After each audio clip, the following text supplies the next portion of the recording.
ವಿಜೃಂಭಣೆಯಿಂದ ಬಹಳ ಅರ್ಥಪೂರ್ಣವಾಗಿ ಈ ಜಾತ್ರೆ ನಡೀತಾ ಇದೆ. ಬಂಧುಗಳೇ, ಇವತ್ತು ಜಾತ್ರೆಗಳು ನಮ್ಮ ಸಂಸ್ಕೃತಿ, ನಮ್ಮ ಪರಂಪರೆಯನ್ನು ಪ್ರತಿಬಿಂಬಿಸ್ತವೆ.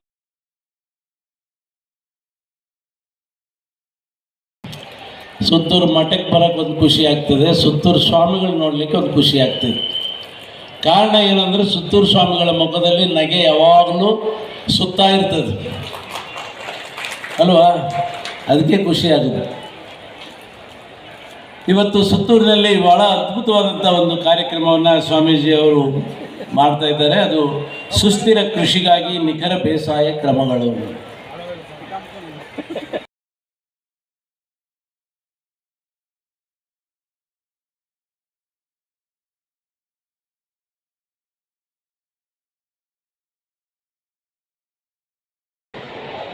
ಪರಮ ಪೂಜ್ಯ ಜಗದ್ಗುರು ಡಾಕ್ಟರ್ ಶ್ರೀ ಮಲ್ಲಿಕಾರ್ಜುನ ವಿಶ್ವಾರಾಧ್ಯ ಶಿವಾಚಾರ್ಯ ಮಹಾಸ್ವಾಮಿಗಳವರಿಗೆ, ಪರಮ ಪೂಜ್ಯ ಶ್ರೀ ಸೋಮಶೇಖರ ಶಿವಾಚಾರ್ಯ ಮಹಾಸ್ವಾಮಿಗಳವರ ಪಾದಾರವಿಂದಗಳಿಗೆ ಪೊಡಮಟ್ಟು ಈ ಕಾರ್ಯಕ್ರಮದಲ್ಲಿ ಉಪಸ್ಥಿತರಿರತಕ್ಕಂಥ ಮಾಜಿ ಮುಖ್ಯಮಂತ್ರಿಗಳು ಸನ್ಮಿತ್ರರಾದ ಬಸವರಾಜ ಬೊಮ್ಮಾಯಿಯವರೇ, ಕರ್ನಾಟಕ ಸರ್ಕಾರದ ಸಚಿವರಾದ ಈಶ್ವರ್ ಖಂಡ್ರೆಯವರೇ, ಸ್ನೇಹಿತ ಮಿತ್ರರಾದ ಸಿ ಪಾಟೀಲ್ ಅವರೇ, ಅರವಿಂದ್ ಬೆಲ್ಲದವರೇ, BC ಪಾಟೀಲ್ ಅವರೇ, ಈ ವಿಚಾರ ಸಂಕಿರಣವನ್ನು ಉದ್ದೇಶಿಸಿ ಮಾತನಾಡಿದ ಕೃಷಿ ತಜ್ಞರೇ, ಇಲ್ಲಿ ಆಗಮಿಸಿರ್ತಕ್ಕಂಥ ಎಲ್ಲ ಅನ್ನದಾತ ಬಂಧುಗಳೇ, ತಾಯಿಯಂದಿರೇ, ಮಾಧ್ಯಮ ಮಿತ್ರರೇ,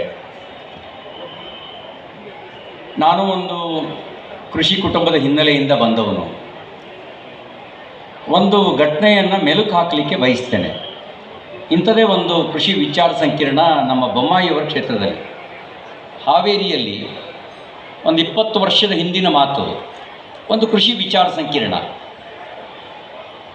ಕೃಷಿ ತಜ್ಞರೆಲ್ಲರೂ, ವಿಜ್ಞಾನಿಗಳೆಲ್ಲರೂ ಆಧುನಿಕ ಕೃಷಿಯ ಬಗ್ಗೆ, ಯಾವ್ಯಾವ ಬೆಳೆಗೆ ಏನೇನು ಹಾಕಬೇಕು ಇತ್ಯಾದಿ ಎಲ್ಲ ಮಾತಾಡ್ತಿರ್ಬೇಕಾದ್ರೆ 70-75ರ ವಯೋಮಾನದ ಮಾಸಲು ಬಟ್ಟೆಯ, ತಲೆಗೆ ಹಳೆ ರುಮಾಲು ಸುತ್ತಿದ ಒಬ್ಬ ಅಜ್ಜ ಬಂದು ನಾನೊಂದು ಮಾತು ಹೇಳ್ತೀನಿ ಅಂತ ಆ ಕಾರ್ಯಕ್ರಮ ನಿರೂಪಕರ ಹಿಂದ್ಗಡೆ ನಿಂತ್ಕೊಂಡು ಕೇಳ್ತಾ ಇರ್ತಾನೆ.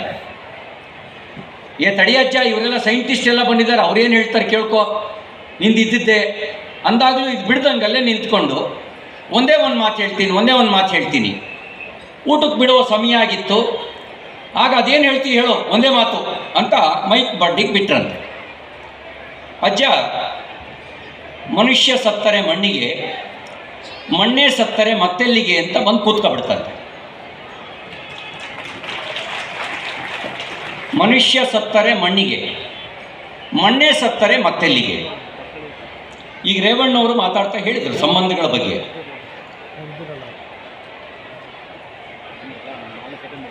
ವಿನೋದ್ ಅವರು, ಮಾಂತೇಶ್ ಪಾಟೀಲ್ರು, ಅವರು ಕೂಡ ಕೃಷಿ ಬಗ್ಗೆ ಯಾವ್ಯಾವ ಬೆಳೆಗೆ ಯಾವ್ಯಾವ ರೀತಿ ಯಾವ್ಯಾವ ಸಂದರ್ಭದಲ್ಲಿ ಅದರ ಯೋಗಕ್ಷೇಮ ನೋಡಬೇಕು ಅಂತ ಹೇಳ್ತಾ ಇದ್ರು. ನಮಗೆ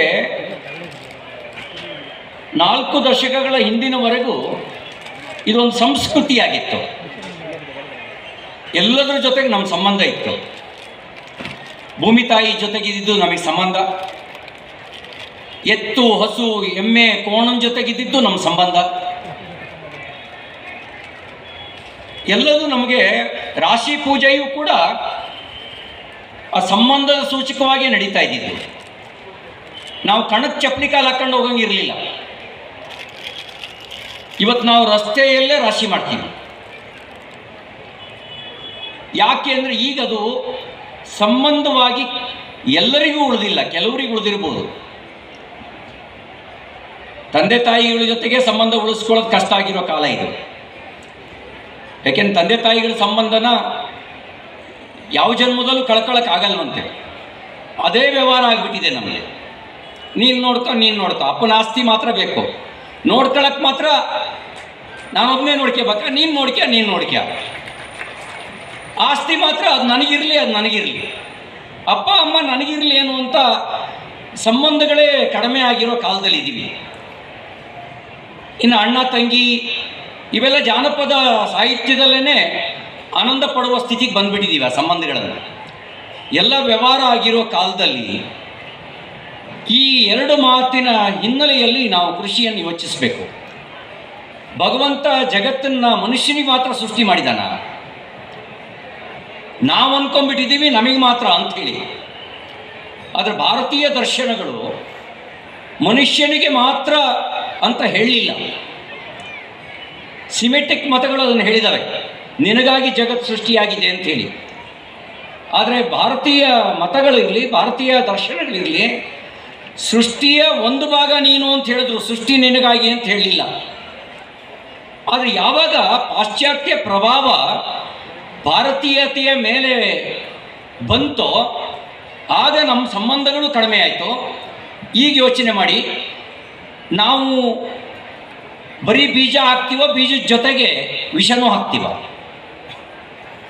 ನಾವು ಶುಂಠಿ ಬೆಳೀತಿದ್ವಿ, ಕಾಫಿ ತೋಟದ ಮಧ್ಯೆ ಸಾಲಿನಲ್ಲಿ ರೂಟ್ನಲ್ಲಿ ಶುಂಠಿ ಬೆಳೀತಿದ್ವಿ. ಶುಂಠಿ ಕಿತ್ತರೆ ಘಮಘಮ ಅನ್ನೋದು, ಬೆಳ್ಳುಳ್ಳಿ ಬಿಡಿಸಿದ್ರೆ ಘಮಘಮ ಅನ್ನೋದು, ಕೊತ್ತಂಬರಿ ಸೊಪ್ಪು ಹಚ್ಚಿದ್ರೆ ಘಮಘಮ ಅನ್ನೋದು. ಆ ಘಮ ಇದೆಯಾ ಈಗ? ಬೀಜ ಹಾಕಿದ್ರಿಂದ ಬೆಳೆ ತೆಗೆಯೋದ್ರವರೆಗೂ ವಿಷನೇ ನಾವು ತುಂಬಿಸೋದು. ಭೂಮಿ ಸತ್ತರೆ ಆ ಅಜ್ಜ ಕೃಷಿ ವಿಜ್ಞಾನಿ ಅಲ್ಲ, PhD ಪಡೆದಿಲ್ಲ. ಆದರೆ ತನ್ನ ಅನುಭವದ ಮಾತಿನಲ್ಲಿ ಮನುಷ್ಯ ಸತ್ತರೆ ಮಣ್ಣಿಗೆ, ಮಣ್ಣೇ ಸತ್ತರೆ ಮತ್ತೆಲ್ಲಿಗೆ.